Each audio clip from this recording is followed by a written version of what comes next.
In recent years, the European project has come under increasing pressure. Many people, even entire nation-states, feel threatened by this supranational structure. Since there is barely a European public forum, people are not always well informed about the accomplishments of the European Union. And in some countries, fake news and disinformation create a climate of distrust. However, the working power of the European Union is most visible in the engine rooms of our society. For example, in a port, a place where goods and services are traded between nation-states. If there were no standardized ballots, for example, our ports would experience much inconvenience, resulting in higher prices for consumers.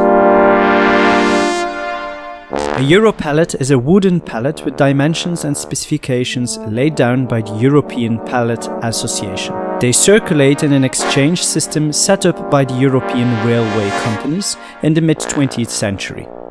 It was calculated that using Euro pallets, it was possible to load railroad cars in just 10% of the time of earlier loading processes. A significant improvement.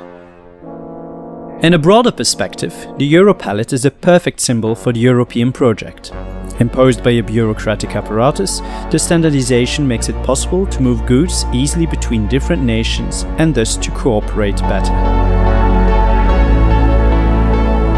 For KONVOOI, a new art festival in the port of Bruges, we used these Euro pallets as building blocks for an architectural installation.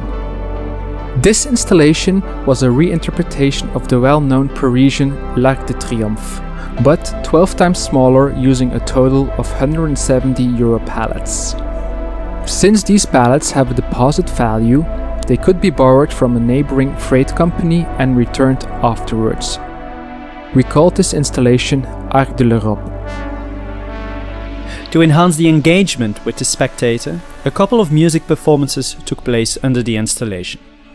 Since 1985, the European community has the prelude to Ode to Joy, the fourth movement of Ludwig van Beethoven's Ninth Symphony, as its official anthem.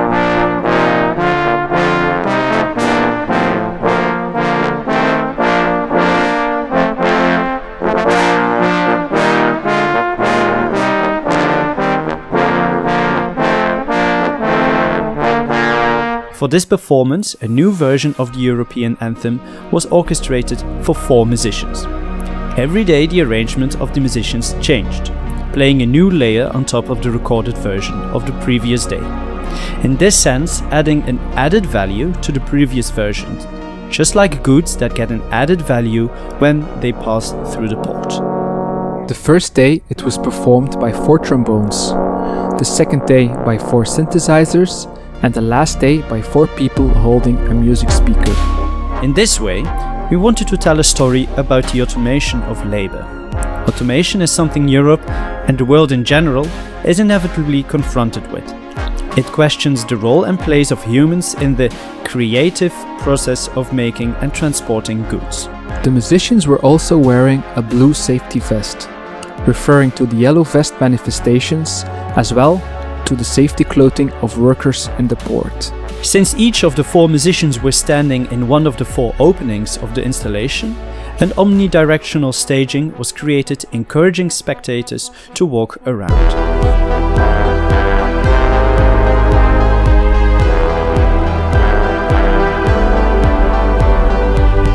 Underneath the arc, as a kind of keystone, a yellow star made of plexiglass was installed.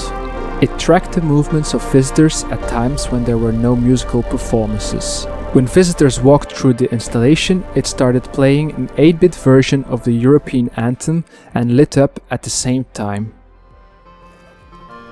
The materiality of the plastic and the quality of the sound stood out against the rough aesthetics of the wooden reusable pallets and the musical finesse of the performances.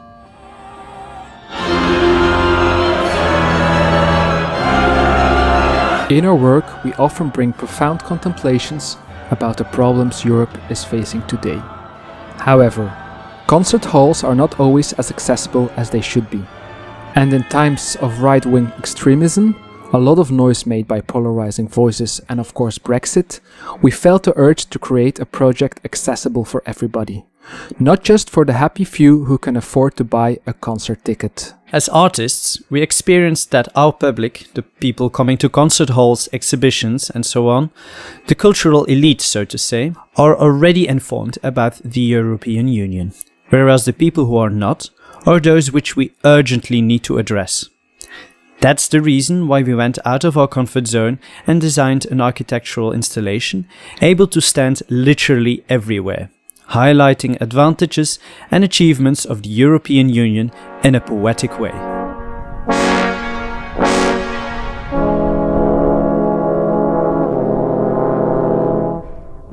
It's our dream to let Arc de l'Europe, a structure that can easily be erected everywhere thanks to the standardized Euro pallets, travel across Europe to raise more awareness about the European Union. In a previous project, the liquid wall, a cross-shaped structure covered with blackboard paint where people could write or draw on, we discovered the emancipating force of a simple architectural structure. Passers-by stop, take a look, discover the installation and are invited to interact. For example, to leave a message on the wall. Those kinds of installations are energizing the public space, emancipating all kinds of people and can spread a powerful message. And so can Arc de l'Europe.